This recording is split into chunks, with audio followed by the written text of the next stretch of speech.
This is a color wheel, and a color wheel is a chart that shows how to mix colors to get other colors. Red, yellow, and blue are the primary colors.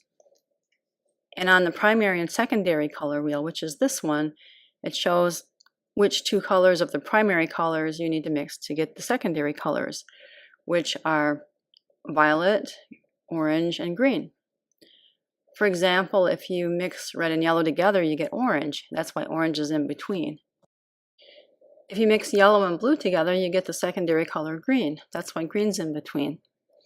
And if you mix red and blue together, you get purple or violet, and that's why violet's in between. That's how color wheels work. And today we're going to make our own color wheel, but we're going to make it a little bit more fun because we're going to turn our color wheel into a hot air balloon picture.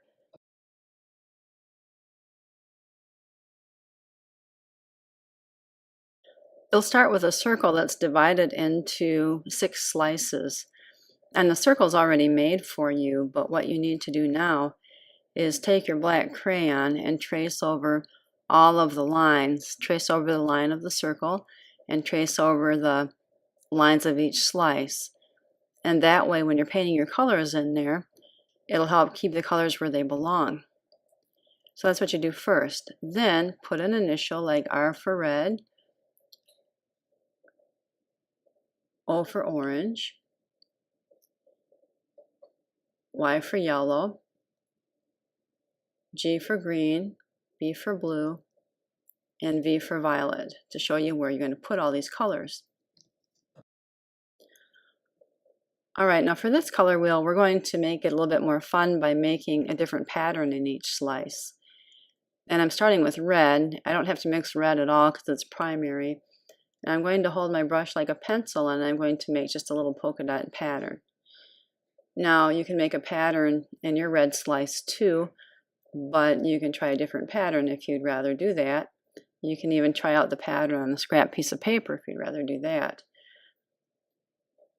But one of the reasons we're doing it this way is it helps develop control of your paintbrush too while you're at it. Now I'll use the next primary color, which is yellow. I'm going to put no more than a quarter, the size of a quarter, on my palette. Make sure my brush is cleaned off from the red and dry it because the tempera paint doesn't need extra water added to it. And put some paint on the tip of my brush, hold my brush like a pencil, and now I'm going to make a different kind of a pattern. And the pattern I'm going to make is a star pattern. And you might want to try the ones that I do. You also might want to make your own. It'll all help you with learning how to control your brush. Okay, there's my yellow pattern. Okay, now I'm going to take some yellow and put it in another spot. And I'm going to take just a teensy bit of red right off the edge of the red pile. And I'm going to mix it in with my yellow. And what you want is you want more yellow and less red because red is a stronger color. And I mix it together and I have an orange now. And that's a secondary color, and it goes between red and yellow because that shows that that's how you make orange. And here's my orange pattern. Next I add the third primary color, which is blue. No more than the size of a quarter. And I made sure that I've washed off my brush and dried it. And I'm going to take my blue first without mixing it with anything. And I'm going to make my pattern in my blue slice. And this time I think I'm going to make kind of a plaid by making lines go in one direction first and then crossing them over and go in the other direction.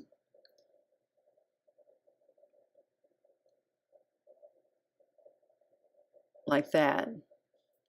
And I can even paint in alternate ones of these squares that I make if I want to. Make a checkerboard that way. Okay, now after washing out my brush, I get some more yellow and put it by itself.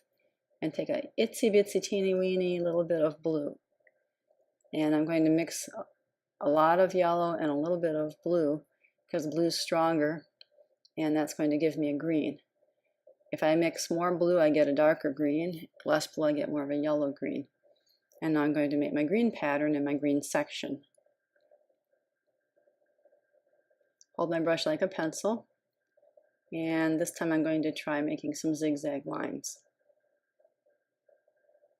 All these patterns help make it so that you can control your brush better and better. It's really good practice. Okay, now I'm going to take some red and put it by itself. You notice I always start with the lightest color of the two that I'm mixing. A little bit of blue, tiny bit, and I mix it in with the red. And that combination makes violet. And I'm adding a little bit more blue because I don't quite have the violet that I want. Okay, that's more like it. I could even add a little bit of white with that and it would make it show up better. Violet's a hard color to see when you mix it with just the red and the blue. But always start out with a lighter color and then add little bits of darker color to it to get the color that you want. Okay, now I'm going to paint my final slice and I'm going to make another pattern.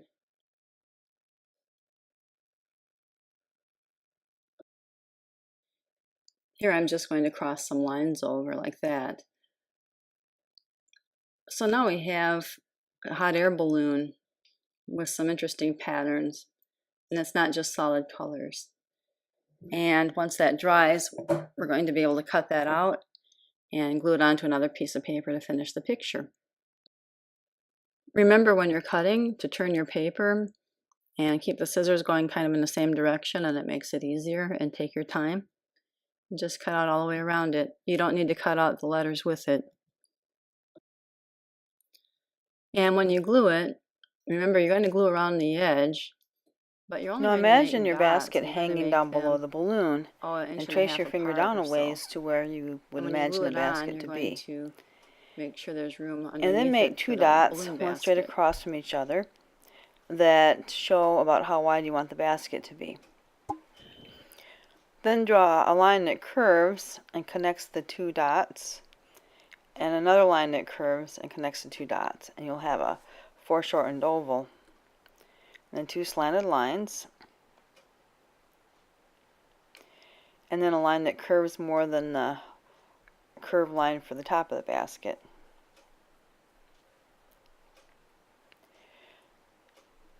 Now draw some straight lines to attach the basket to the balloon. You'll need probably 4 of them. And just make sure to draw the lines coming from different sides of the basket so it doesn't tip over. Once you've got that finished, then you can decorate the basket any way you want to. Then you can make some other hot air balloons in your picture too. And I'm making mine smaller because I want it to be farther away. And one of the ways that you make something look farther away in a picture is to make it smaller.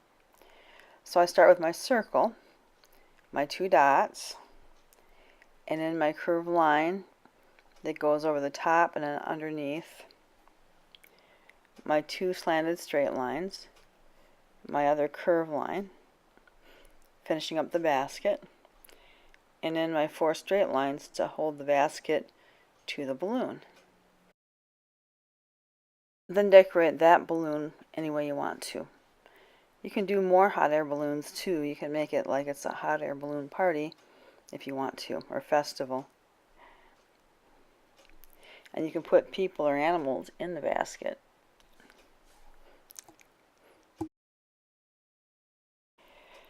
Now the baskets are going to be way up high, and so when you draw your landscape, you're going to make it look like it's far below the baskets.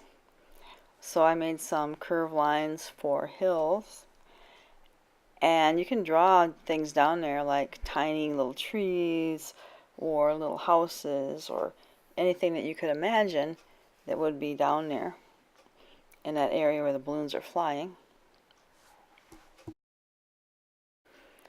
So you don't really have to copy what I'm doing right here. You can make up your own, but just remember that the farther away it is, the smaller it's going to look, and the farther away it is, the higher up from the bottom of the page it's going to be. And you can make a city or a farm or just houses in the country or a little bit of everything, since you'll be seeing from a great distance. I'm going to finish up this picture with watercolor and crayon resist. So I'm coloring the clouds white, but you won't really see them show up until I paint the blue of the sky, and I'll paint right over it, and the water will run right off the white, and so you'll see the clouds, and it'll make a neat effect. Now if you don't want to use watercolor for this picture, that's fine. The main part is the balloon and the color wheel, and getting some practice controlling your brush by doing the patterns on the color wheel. If you decide to use watercolor, just remember that in between colors you want to rinse your brush off and dry it off a little bit so that you don't get the colors mixed where you don't want them to be mixed. And when you're using a paintbrush, just go in one direction like you're petting a cat. Don't scrub back and forth, because that'll make the bristles break and come off after a while. It'll probably actually take less time to go ahead and use the watercolors and paint the background than it would if you decided to color the entire thing. So it's really up to you what you want to do. Just have fun with it.